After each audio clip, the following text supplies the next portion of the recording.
तो आज हम शुरुआत करने जा रहे हैं एक्सरसाइज 5.7 लेक्चर नंबर 1। और इस एक्सरसाइज में हम सीखने वाले हैं सेकंड ऑर्डर डेरिवेटिव के बारे में। तो पहले ये समझ लेते हैं कि होता क्या है सेकंड ऑर्डर डेरिवेटिव।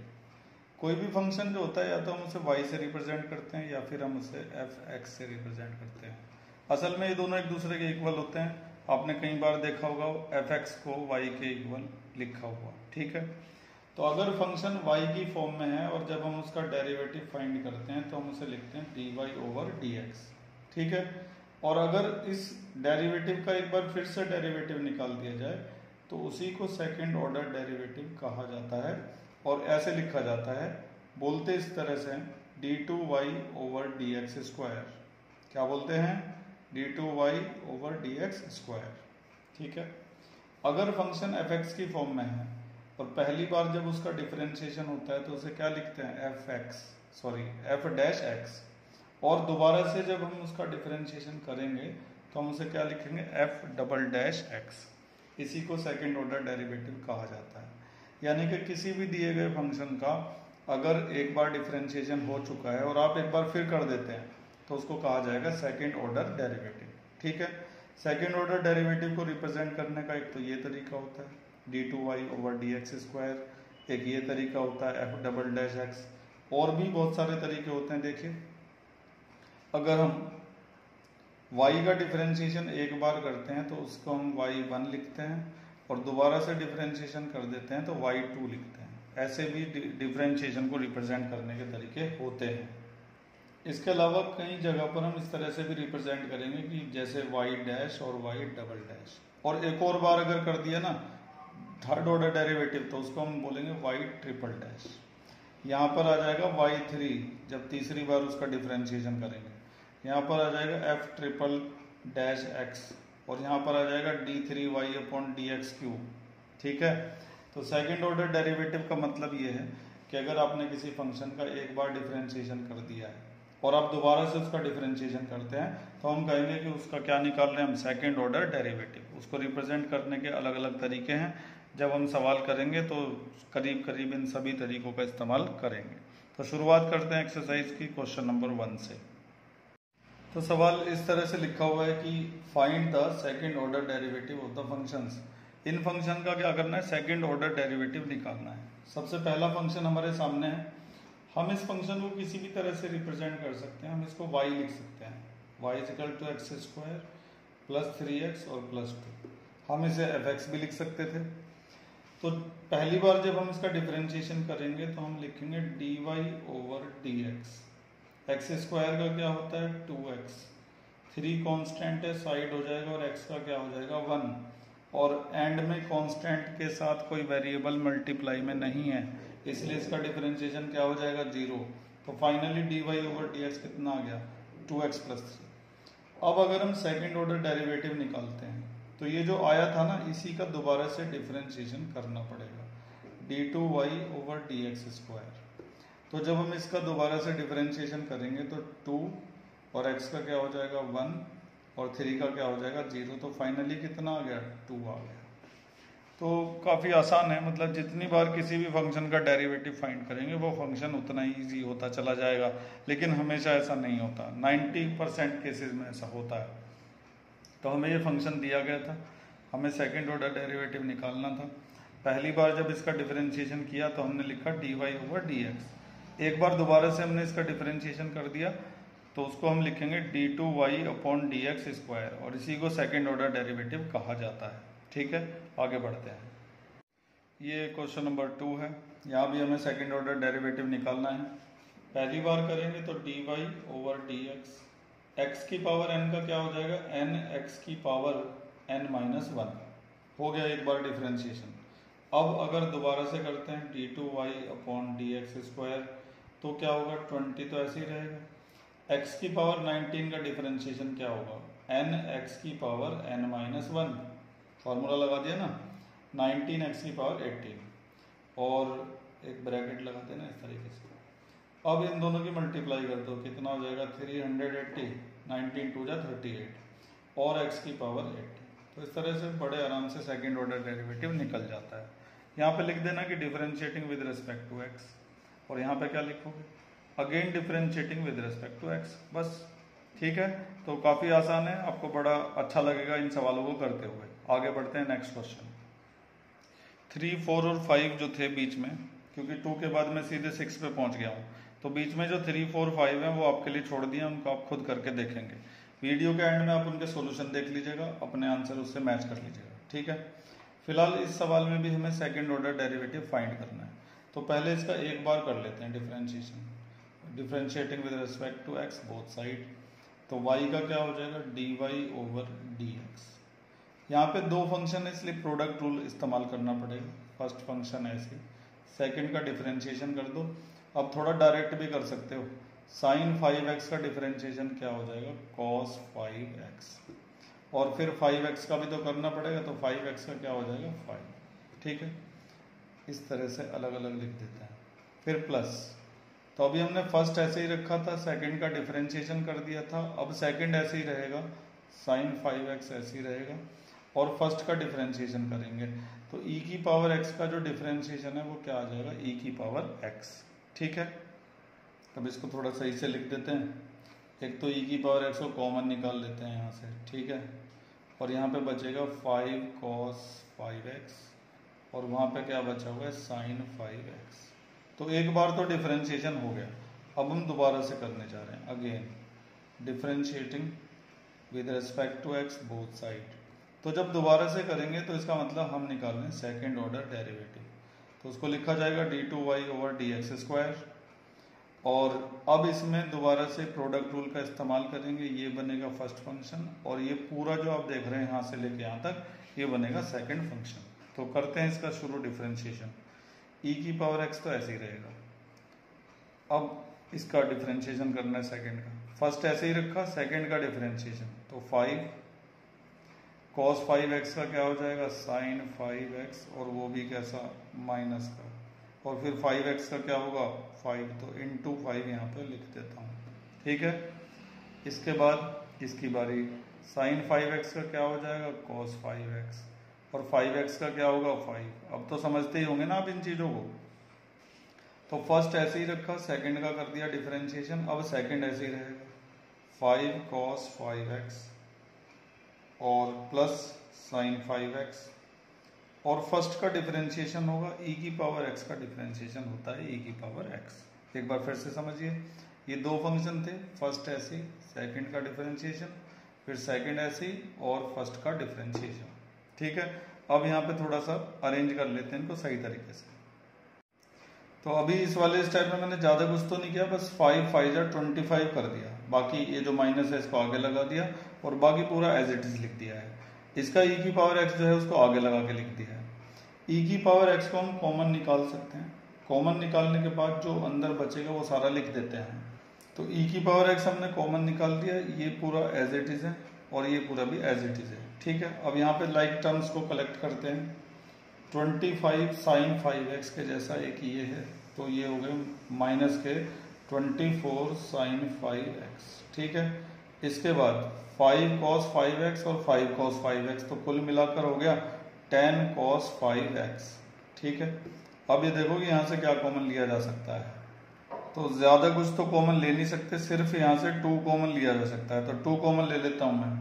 तो 2 को कॉमन लेने के बाद यहाँ पे 12 आ जाएगा, और यहाँ पे क्या आ जाएगा, 5 आ जाएगा, और ज़्यादा से ज़्यादा बस आप ये प्लस वाला आगे लिख सकते हैं और माइनस वाला पीछे लिख सकते हैं, और हमारा जो सवाल है वो कंप्लीट हो चुका है, हमने सेकंड ऑर्डर डेरिवेटिव निकाल दिया है। एक बार फिर से देखते हैं, थोड़ा सा लेंथी क्वेश्चन था। तो ये सवाल था हमारा, y = e की power x minus dot sine 5x, इस तरह से था। तो हमें सेकंड ऑर्डर डेरिवेटिव निकालने के लिए, जब हमने पहली बार इसका डिफरेंशिएशन किया, तो फर्स्ट ऐसे ही रहा, सेकंड का डिफरेंशिएशन प्लस सेकंड ऐसे ही फर्स्ट का डिफरेंशिएशन, फिर e की पावर x को कॉमन निकाल दिया, अंदर ये सब रह गया। उसके बाद दोबारा से हमने इसका डिफरेंशिएशन कर दिया, क्योंकि हमें फाइंड करना था सेकंड ऑर्डर डेरिवेटिव। तो हमने इसको फर्स्ट बना लिया और इसको क्या बना लिया, सेकंड, और फिर करते चलेगा डिफरेंशिएशन, और लास्ट में हमने क्या करा, e की पावर x को कॉमन निकाल लिया, अंदर ये रह गए। फिर लाइक टर्म देखी कि sin 5x ये भी है और sin 5x वो भी है, तो 25 में से एक चला गया तो 24 बचे माइनस के, ऐसे ये दोनों प्लस होकर 10 बन गए और फिर हमने इसमें से 2 कॉमन निकाल लिया। बस इससे ज़्यादा इसमें कुछ हम कर नहीं सकते। आप इसको आगे और इसको पीछे लिख दीजिएगा, प्लस वाला आगे और माइनस वाला पीछे। वैसे अगर ऐसा भी लिखा रहने देंगे तो उससे कोई फर्क नहीं पड़ेगा। तो ये छठा सवाल था, ये भी बड़ा आसान था। उम्मीद है कि समझ में आ गया होगा। आगे बढ़ते हैं। एक और फंक्शन हमारे सामने लिखा हुआ है y = tan इनवर्स x, और इसका भी निकालना है सेकेंड ऑर्डर डेरिवेटिव। तो ध्यान से देखिएगा, जब हम पहली बार करेंगे इसका डिफरेंशिएशन तो tan इनवर्स x का क्या डिफरेंशिएशन होता है, 1/1 + x²। ये tan इनवर्स x का डिफरेंशिएशन होता है। अब जब दोबारा से इसका डिफरेंशिएशन किया जाएगा, again differentiating with respect to x, तो यहाँ पे लिख दिया जाएगा d2y/dx²। और यहाँ पे देखो ध्यान से कि कैसे करोगे। यहाँ पर हम इस्तेमाल करेंगे किसका, डिवाइड रूल का, कोशेंट रूल का। उसके लिए डिनोमिनेटर का स्क्वायर कर दिया जाएगा, उसके बाद फिर डिनोमिनेटर को ऐसे ही रखा जाएगा और न्यूमरेटर का डिफरेंशिएशन कर देंगे। अब जब 1 का डिफरेंशिएशन करेंगे तो वो क्या आएगा, 0 आएगा, फिर लगेगा माइनस, फिर 1 ऐसे ही रहेगा। और जो डिनोमिनेटर था उसका डिफरेंशिएशन किया जाएगा, तो 1 का डिफरेंशिएशन 0 और प्लस x² का डिफरेंशिएशन 2x। क्लियर? यहाँ तक एक बार फिर से समझिए। tan इनवर्स x का डिफरेंशिएशन होता है 1/1 + x²। जब हमने इसका दोबारा से डिफरेंशिएशन करने की कोशिश की तो हमने इसके अंदर क्या लगा दिया, कोशेंट रूल लगा दिया, डिनोमिनेटर का स्क्वायर कर दिया, फिर डिनोमिनेटर ऐसे ही, न्यूमरेटर का डिफरेंशिएशन माइनस न्यूमरेटर ऐसे ही और डिनोमिनेटर का डिफरेंशिएशन। आगे बढ़ रहे हैं हम इसके बाद। नीचे 1 + x² का होल स्क्वायर ऐसे ही रहेगा, 0 की इसमें मल्टीप्लाई होकर पूरा 0 बन जाएगा और माइनस की मल्टीप्लाई 2x में होकर माइनस का 2x आ जाएगा, और कुछ ऊपर नहीं बचा और हमारा सवाल भी कंप्लीट हो गया। इससे ज़्यादा हम कुछ कर भी नहीं सकते इसमें। तो आप देख पा रहे होंगे कि एक्सरसाइज जो है इसके सवाल काफ़ी ज़्यादा आसान है। ठीक है, आगे बढ़ते हैं। चलिए खैर, अब इसे भी समझने की कोशिश करिएगा। सिंपल क्वेश्चन है। सबसे पहली बार इसका डिफरेंशिएशन करेंगे तो लिख देंगे differentiating with respect to x both sides, वही की सीपीटी लाइन। तो y का क्या हो जाएगा, dy/dx log x, तो log x का क्या होता है डिफरेंशिएशन, 1/x। लेकिन जिसको हम x कह रहे थे उसका भी तो करना पड़ेगा। हम x किसको कह रहे थे, पूरे को कह रहे थे, log x को। तो इसका डिफरेंशिएशन क्या हो जाएगा, 1/x। अगर सही से लिखेंगे तो इस तरह से आएगा 1/x log x। तो एक बार डिफरेंशिएशन कर दिया तो ये आ गया। अब दूसरी बार फिर से हमें करना है इसका डिफरेंशिएशन। तो दूसरी बार जब हम इसका डिफरेंशिएशन करेंगे तो हम लिखेंगे इसको d2y/dx², और फिर से इसमें कोशेंट रूल का इस्तेमाल किया जाएगा। x log x का होल स्क्वायर लिखा जाएगा, उसके बाद x log x ऐसे ही रहेगा, 1 का डिफरेंशिएशन हो जाएगा 0 माइनस, फिर 1 ऐसे ही रहेगा, फिर नीचे वाले का डिफरेंशिएशन होगा। और जब हम इस नीचे वाले का डिफरेंशिएशन करेंगे तो क्योंकि इसमें दो फंक्शन है इसलिए हम इसमें इस्तेमाल करेंगे प्रोडक्ट रूल का। फर्स्ट ऐसे ही, सेकंड का डिफरेंशिएशन प्लस सेकंड ऐसे ही और फर्स्ट का डिफरेंशिएशन। तो आपने ये ऐसा सवाल देखा, यहाँ पर इस स्टेप में कोशेंट रूल भी लग रहा है, प्रोडक्ट रूल भी लग रहा है, मतलब डिवाइड रूल भी लगा रहे हैं, प्रोडक्ट रूल भी लगा रहे हैं। एक बार फिर से समझते हैं। इसको आगे डिफरेंशिएट करने के लिए इसमें हमने लगाया कोशेंट रूल को, डिनोमिनेटर का स्क्वायर कर दिया, फिर डिनोमिनेटर ऐसे ही रहा, न्यूमरेटर का डिफरेंशिएशन 0 हो गया माइनस न्यूमरेटर ऐसे ही। अब डिनोमिनेटर का जब डिफरेंशिएशन करने चले हम तो हमने देखा कि ये क्या है, दो फंक्शन है और दो फंक्शन होते हैं तो क्या लग जाता है, प्रोडक्ट रूल। ठीक है, इसके बाद आगे बढ़ता है। 0 की मल्टीप्लाई इस पूरे में हो गया तो बन गया 0, यहाँ पे x क्या हो जाएगा, कैंसिल, माइनस चला जाएगा अंदर, तो माइनस का 1, या फिर अंदर मत भेजो, यहीं रहने दो बाहर ही, अंदर बचा 1 प्लस log x और उसके नीचे क्या है, x log x का होल स्क्वायर। ठीक है, तो इस तरह से हमारा जो सवाल है कंप्लीट हो चुका है। कुछ बच्चे क्या है ना कि इसके बाद का डिफरेंशिएशन करने के लिए ये वाला तरीका भी इस्तेमाल कर सकते हैं। मैं नीचे दिखाता हूँ उसको, देखिए 1 क्या लिखा है, 1/x log x। ठीक है, बजाय कोशेंट रूल का इस्तेमाल करने के आप इसको ऐसे भी लिख सकते हैं, x log x की पावर -1, क्योंकि जब हम इसको ऊपर ले जाएंगे, और फिर इसमें x की पावर n वाला फार्मूला लग जाएगा, n x की पावर n-1, और फिर हमने जिसको x माना था उसका भी डिफरेंशिएशन करना पड़ेगा, और जब हम इसका डिफरेंशिएशन करेंगे d/dx लगाकर, तो इसमें क्या लगाना पड़ेगा, प्रोडक्ट। और जब ये पूरा प्रोसीजर आप कर देंगे कंप्लीट, तो आपका आंसर इससे मैच कर जाएगा। आप इस तरीके से भी इस सवाल को कर सकते हैं, ठीक है। तो अलग अलग तरीके होते हैं किसी भी सवाल को करने के, लेकिन आंसर सेम आता है। सवाल नंबर 9, उम्मीद है कि आप लोग समझ गए होंगे अच्छी तरह से। आगे बढ़ते हैं। तो अब हमारे सामने जो सवाल है, question number 11, y = 5 cos x - 3 sin x। ये सवाल प्रूव करने का है। तो ये सवाल काफ़ी अच्छे होते हैं क्योंकि इसमें हमें आंसर हमारे सामने होता है, ठीक है। तो हम आसानी से इसको कर लेंगे। इस सवाल को देखने से पता चलता है, इसके प्रूफ को देखने से ही पता चलता है कि हमें निकालना है d2y/dx², यानी कि सेकंड ऑर्डर डेरिवेटिव फाइंड करना है। तो पहले एक बार फाइंड कर लेते हैं। y = 5 cos x और -3 sin x। एक बार इसका डिफरेंशिएशन कर देते हैं। तो dy/dx = 5 cos x का हो जाएगा -sin x, 3 sin x का डिफरेंशिएशन हो जाएगा cos x। तो एक बार डिफरेंशिएशन कंप्लीट हो चुका है, एक और बार करना पड़ेगा।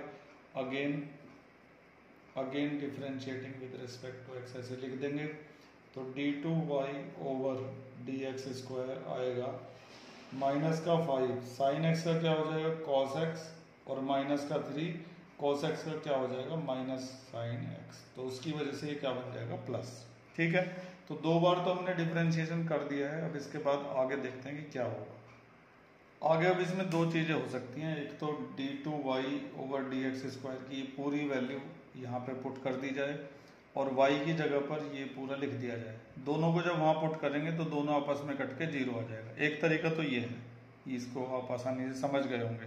एक है स्मार्ट तरीका, उसको समझने की कोशिश करिए, स्मार्ट मेथड। तो d2y/dx² तो ऐसे ही रहेगा। हम इसमें से माइनस कॉमन निकाल दें, तो माइनस कॉमन निकालने से वो नेगेटिव बन जाएगा और ये बन जाएगा पॉजिटिव। तो ये पॉजिटिव बनेगा तो ऐसे आ जाएगा 5 cos x, और वो नेगेटिव बन जाएगा -3 sin x। क्योंकि माइनस कॉमन निकालने से क्या होता है कि साइन रिवर्स हो जाते हैं। मैंने ऐसा यहाँ पे इसलिए किया क्योंकि जब मैं इसमें से माइनस कॉमन निकालूंगा तो ये पूरा जो आप देख रहे हैं ये पूरा इसके जैसा बन जाएगा, और ये किसके इक्वल है, y के। तो हम इस पूरे की जगह क्या लिख पाएंगे, y लिख पाएंगे, ठीक है। d2y/dx²। इसके बाद क्या होगा ना, खाली इस y को बस इधर लाना पड़ेगा। तो d2y/dx² प्लस y, और क्योंकि इधर से सब उधर चला गया तो यहाँ पे क्या रह जाएगी, 0 रहेगी। ये था इसको करने का एक स्मार्ट तरीका। आप वैसे भी कर सकते थे जैसे मैंने बताया था। एक बार फिर से, तो ये y दे रखा था, जो प्रूव करना है उसको देख के पता चला कि दो बार डिफरेंशिएशन करना पड़ेगा। तो पहली बार हमने इसका डिफरेंशिएशन किया, फिर दोबारा से किया तो ये आ गया। फिर हमने सोचा कि d2y/dx² की वैल्यू और y की वैल्यू दोनों को यहाँ पे रखेंगे, सारी कट जाएंगी आपस में और क्या आ जाएगा, 0 आ जाएगा। एक तरीका ये था। दूसरा तरीका ये था कि हमने इसके अंदर से माइनस कॉमन निकाला और हमने देखा कि ब्रैकेट के अंदर का पूरा किससे मैच कर रहा था, y से। तो इस पूरे की जगह y लिख दिया, फिर y को उधर ट्रांसफर कर दिया लेफ्ट साइड में, और इधर रह गए 0, और हमने आसानी से वो प्रूव कर दिया जो करना था। तो दोनों तरीक़ों से आप इस सवाल को कर सकते थे। उम्मीद है कि समझ गए होंगे। बढ़ते हैं आगे। तो अब ये जो आप देख रहे हैं ये इस लेक्चर का आखिरी सवाल है, और ये सवाल बाकी सवालों से थोड़ा सा डिफरेंट भी है। डिफरेंट इसमें क्या है वो समझ लीजिए जरा। If y = cos inverse x, find d2y/dx²। यहाँ तक तो नॉर्मल सवालों के जैसे ही है, लेकिन आगे देखिए क्या लिखा है। In the terms of y alone, सिर्फ y की टर्म्स में ही हमें इसका d2y/dx² फाइंड करना है। मतलब ये जो निकलेगा ये क्योंकि यहाँ पे x लिखा हुआ है तो x की टर्म्स में ही आएगा, लेकिन हमें आंसर किस टर्म में देना है, y की टर्म में। तो देखते हैं क्या किया जा सकता है। सबसे पहले तो हम इसका dy/dx निकालते हैं। तो y = दिस है, तो dy/dx आएगा क्या, cos इनवर्स x का डेरिवेटिव क्या होता है, 1/√, 1 माइनस एक्स स्क्वायर, और वो भी किसका, माइनस का। एक बार डिफरेंशिएशन कर दिया, अभी दोबारा से करते हैं, again differentiating with respect to x both side, तो इधर आ जाएगा d2y ओवर dx स्क्वायर, और यहाँ पर हम क्या करेंगे कि माइनस को तो बाहर लिख देंगे और इसके अंदर लगा देंगे कोशेंट रूल, ठीक है। ऐसा हमने पहले भी कई बार लगा रखा है। कोशेंट रूल लगाने के लिए ये जो नीचे वाला है इसका कर दिया जाएगा होल स्क्वायर, मतलब कि डिनोमिनेटर का होल स्क्वायर। उसके बाद डिनोमिनेटर ऐसे ही रहेगा, न्यूमरेटर जो 1 है उसका डिफरेंशिएशन करेंगे तो 0 आ जाएगा माइनस, फिर न्यूमरेटर ऐसे ही रहेगा, और जो डिनोमिनेटर था ये इसका डिफरेंशिएशन किया जाएगा। तो डिनोमिनेटर रूट एक्स है, तो रूट एक्स का डिफरेंशिएशन होता है 1/2 रूट एक्स। अब जिसको एक्स माना था उसका डिफरेंशिएशन करेंगे, 1 का 0 हो जाएगा और एक्स स्क्वायर का हो जाएगा 2x, और वो भी माइनस का, ठीक है। तो इस तरीके से हमने इसका दोबारा से d2y over dx square find कर लिया। अभी इसको थोड़ा सॉल्व करते हैं। नीचे अंडर रूट से स्क्वायर जो है वो कैंसिल हो जाएगा, तो हम इसका अंडर रूट हटा के लिखते हैं इस तरह से। ऊपर क्या होगा कि 2 से 2 कट जाएगा, ठीक है। 0 की इसमें मल्टीप्लाई होकर पूरा 0 बन जाएगा, और माइनस माइनस यहाँ पे प्लस हो जाएगा। अभी बाहर माइनस ही चल रहा है, तो ये वाला पार्ट तो 0 हो जाएगा, और यहाँ पे माइनस माइनस प्लस हो गया, यानी कि सिर्फ 1/√1 माइनस एक्स स्क्वायर यहाँ पे बचा है, ठीक है। इसके बाद हम क्या करेंगे कि इसको नीचे ले आएंगे, यहाँ पे इसके साथ आ जाएगा, तो ये बनेगा माइनस का 1/√1 minus x square into 1 minus x square, ठीक है। अब देखो ये भी 1 माइनस एक्स स्क्वायर है और ये भी 1 माइनस एक्स स्क्वायर है, यहाँ पे हाफ पावर है, यहाँ पे फुल पावर है, तो हाफ पावर और फुल पावर 1.5 पावर बना देगी आगे जाकर, मतलब कि इस तरीके से हो जाएगा माइनस का 1/1 माइनस एक्स स्क्वायर की पावर 3/2। 1.5 को हम क्या लिखते हैं, 3/2 लिखते हैं। और एक चीज़ है, ये एक्स छूट गया ऊपर, इसको लिख देता हूँ, ठीक है, ये एक्स भी चल रहा है। तो अब जो हमारा आंसर आया है वो किस टर्म में आया है, एक्स की टर्म में आया है, जबकि क्वेश्चन में लिखा हुआ है कि आंसर दो वाई की टर्म में। तो अब ये जो एक्स है इसको वाई में कन्वर्ट करने के लिए हम इसकी हेल्प लेंगे, जो ऊपर लिखा हुआ है। अगर y is equal to cos inverse x है, तो यहाँ से हमें x क्या मिलेगा, कॉस उधर चला जाएगा तो कॉस y इसकी वैल्यू आ जाएगी। तो यहाँ से हमें x की वैल्यू क्या मिल गई, कॉस y मिल गई। ऐसा हमने इनवर्स ट्रिग्नोमेट्रिक चैप्टर जो है उसमें भी देखा था, इनवर्स ट्रिग्नोमेट्रिक फंक्शन में। तो x की वैल्यू कितनी आई है, कॉस y।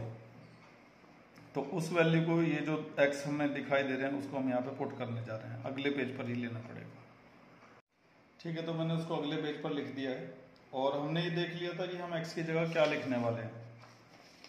x की जगह हम लिखने वाले हैं cos y, तो लिख देते हैं x की जगह यहाँ पे cos y आ जाएगा, और नीचे आ जाएगा 1 माइनस कॉस स्क्वायर y, और रेस टू द पावर कितना है, 3/2। अब ये y में कन्वर्ट हो चुका है। अब इसमें थोड़ी सी ट्रिग्नोमेट्री और लगेगी, ध्यान से देखते रहिएगा। माइनस का cos y ऐसे ही रहेगा, 1 माइनस कॉस स्क्वायर क्या होता है, साइन स्क्वायर y, और रेस टू दी पावर क्या है, 3/2। इसके बाद क्या होगा कि माइनस का cos y तो ऐसे ही रहेगा, इस 2 से ये वाला 2 कैंसिल हो जाएगा, और यहाँ पर फाइनली बचेगा साइन क्यूब y, ठीक है। अभी भी थोड़ा सा बचा हुआ है, अभी भी ये खत्म होने का नाम नहीं ले रहा।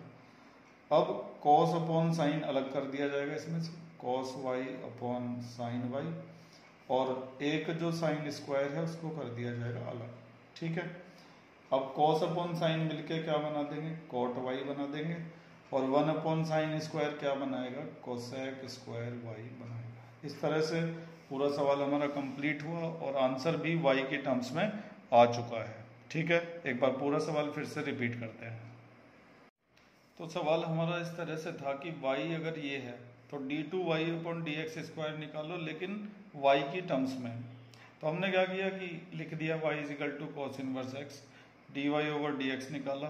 कॉस इनवर्स x का क्या होता है, माइनस का 1/√1 माइनस एक्स स्क्वायर। ये फार्मूले आपको याद ही होंगे क्योंकि हम एक्सरसाइज 5.3 में इनको देख चुके हैं। उसके बाद एक बार तो डिफरेंशिएशन हो गया था, दूसरी बार हमने करने के लिए इसमें क्या लगा दिया, कोशेंट रूल लगा दिया। उसके लिए नीचे वाले का स्क्वायर कर दिया और ऐसे करके ऊपर सब आ गया। सॉल्व करते करते करते करते हम यहाँ पे पहुँच गए, नीचे देखो साइड में, ठीक है। अब क्योंकि हमारा आंसर किस में आया, एक्स की टर्म में आया, लेकिन हमें आंसर किसकी टर्म में चाहिए, वाई की टर्म में, ठीक है। तो हमने यहाँ से एक्स की वैल्यू निकाली। अगर y is equal to cos inverse x है तो यहाँ से x की वैल्यू क्या आएगी, कॉस y आएगी, ठीक है। x की वैल्यू आने के बाद हमने क्या किया कि ये जो 2x दिखाई दे रहे हैं इनकी जगह पर उस वैल्यू को पुट कर दिया अगले पेज पर। दोनों जगह x थे, कॉस y हमने पुट कर दिया। फिर 1 माइनस कॉस स्क्वायर क्या बन गया, साइन स्क्वायर। फिर 2 से ये कैंसिल हो गया, साइन क्यूब y आया और उसके बाद हमने देखा ही है क्या क्या हुआ है। तो इस तरीके से हमारा ये जो लेक्चर है एक्सरसाइज का फर्स्ट लेक्चर ये कंप्लीट हो चुका है और इसमें हमने 12 सवाल कर लिए।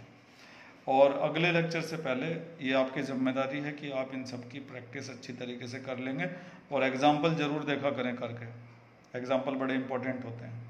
कोई भी प्रॉब्लम के लिए आप मुझे कमेंट्स कर सकते हैं, कमेंट में लिख सकते हैं या फिर व्हाट्सएप मैसेज भी कर सकते हैं।